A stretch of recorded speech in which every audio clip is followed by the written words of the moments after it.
Hello bachcho, let's read this question. The question says a charged particle is moving on a circular path of radius r in a uniform magnetic field under the Lorentz force F. How much work is done by the force in one round? Is the momentum of particle changing? तो basically इस question के अंदर हमसे क्या पूछ रहा है कि एक जो चार्ज्ड पार्टिकल है वो रेडियस आर के सर्कुलर पाथ के अंदर यूनिफॉर्म मैग्नेटिक फील्ड के अंदर मूवमेंट कर रहा है। सो तो ये जब एक राउंड कंप्लीट करेगा तो इसके द्वारा कितना कार्य किया जाएगा या वर्क डन कितना होगा, एंड क्या इसका मोमेंटम चेंज हो रहा है या कंजर्व रहता है, ये हमें डिफाइन करना है। सो की कंसेप्ट हमारा क्या हो जाएगा इस क्वेश्चन के लिए? की कंसेप्ट की कंसेप्ट हमारा फर्स्ट जो की कंसेप्ट है वो हमारे पास हो जाएगा work done by a force. कोई भी फोर्स है तो उसके द्वारा वर्क डन कितना होता है। वर्क डन को अगर मैं W से शो करूं तो W की वैल्यू मेरे पास होती है F dot S. F is the force and S is the displacement in the direction of force. तो इसको फर्दर सॉल्व करेंगे तो वर्क डन W की वैल्यू हमारे पास कितनी आ जाएगी, मैग्नीट्यूड की बात करें तो ये मेरे पास आ जाएगा FS कोस थीटा। ये मेरे पास आ गया फर्स्ट की कंसेप्ट, यानी कि वर्क डन W की वैल्यू मेरे पास कितनी हो जाएगी, ये मेरे पास हो जाएगी F S cos theta. Theta is angle between force and displacement S. And जो हमारा सेकंड की कंसेप्ट होगा, सेकंड की कंसेप्ट हमारे पास क्या हो जाएगा, जो फोर्स है, फोर्स की वैल्यू हमारे पास कितनी होती है चार्ज पार्टिकल के ऊपर बाय ये मैग्नेटिक फील्ड। अगर इसको मैं एफ बी से शो करूं तो ये मेरे पास होता है क्यू वी क्रॉस बी।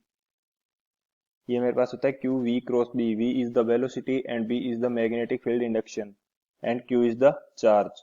तो इन दोनों की कंसेप्ट की हेल्प से हम लोग इस क्वेश्चन को सॉल्व करेंगे। सॉल्यूशन अगर मैं लिखूं तो सॉल्यूशन हमारे पास क्या हो जाएगा, हमें क्वेश्चन के अंदर गिवन है कि एक यूनिफॉर्म मैग्नेटिक फील्ड है। अगर मैं इसको इस प्रकार से शो करता हूं यूनिफॉर्म मैग्नेटिक फील्ड को which is inverts the plane, तो ये मेरे पास कुछ इस टाइप से होगा। एंड हमें बोला गया है कि एक चार्ज पार्टिकल है जो इसके अंदर सर्कुलर पाथ पे रोटेट कर रहा है या सर्कुलर मोशन इसके अंदर ये कर रहा है। तो ये मेरे पास कोई चार्ज पार्टिकल है जो सर्कुलर मोशन कर रहा है। अगर मैं इसको सही से बनाऊं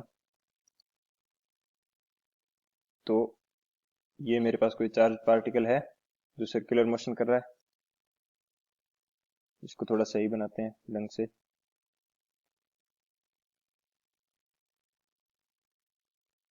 ये मेरे पास हो गया सर्कुलर मोशन करता हुआ एक पार्टिकल। तो ये सर्कुलर मोशन किस कारण से करता है, प्रत्येक इंस्टेंट पे इस पे जो फोर्स की वैल्यू होगी वो perpendicular to the velocity vector रहेगी।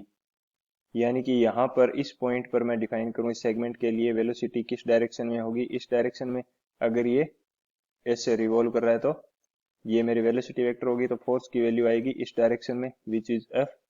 एंड यहाँ पर इस सेगमेंट के लिए बात करूं, यहाँ पर वेलोसिटी की डायरेक्शन होगी ये, this is velocity vector, and force आएगा इस डायरेक्शन में। सेम यहाँ पर भी फोर्स की वैल्यू इस डायरेक्शन में होगी, एंड नीचे वाले पॉइंट पे भी फोर्स हमेशा सेंट्रीपिटल और perpendicular to the velocity vector रहेगा। यहाँ पे वेलोसिटी वेक्टर इस डायरेक्शन में है एंड यहाँ पे वेलोसिटी वेक्टर इस डायरेक्शन में है। सो अगर मैं एक स्टेटमेंट के रूप में लिखना चाहूँ इसको तो मेरे पास क्या होगा statement, force is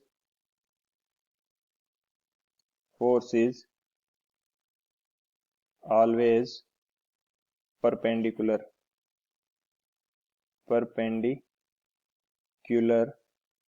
to the motion of charged particle. यानी कि चार्ज्ड पार्टिकल जिस डायरेक्शन में मूव कर रहा है तो उसके परपेंडिकुलर यहाँ पे फोर्स अप्लाई हो रहा है। सो हमारे पास W का फॉर्मूला क्या है, W which is equal to F dot S। तो W हमारे पास आएगा एफ एस कोस थीटा। अगर ये हर टाइम पे फोर्स डिस्प्लेसमेंट के परपेंडिकुलर है या मोशन के परपेंडिकुलर है तो थीटा मेरे पास कितना आ जाएगा, theta is equal 90 degree. And cos 90 degree की वैल्यू मेरे पास क्या होती है, कोस 90 डिग्री होता है मेरे पास 0। ये मेरे पास आएगा F S cos 90 degree and 90 degree cos 90 degree की वैल्यू होगी 0, तो W की वैल्यू मेरे पास कितनी आ जाएगी, W इज इक्वल टू 0। यानी कि work done by force, work done by Lorentz force,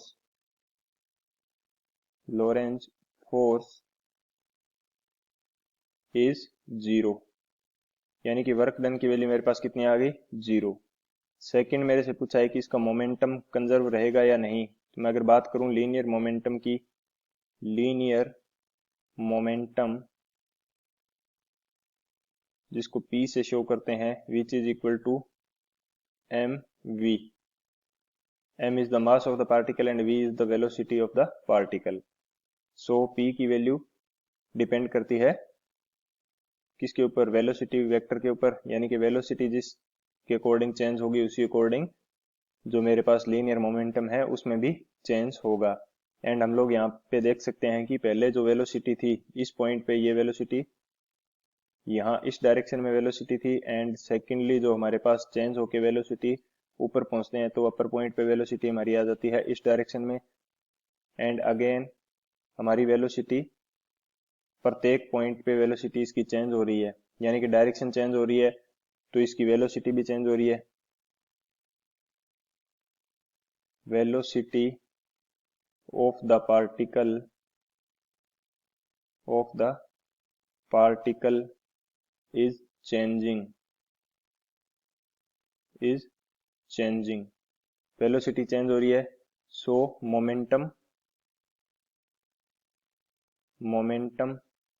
will not conserved, momentum conserve नहीं रहेगा। And change accordingly,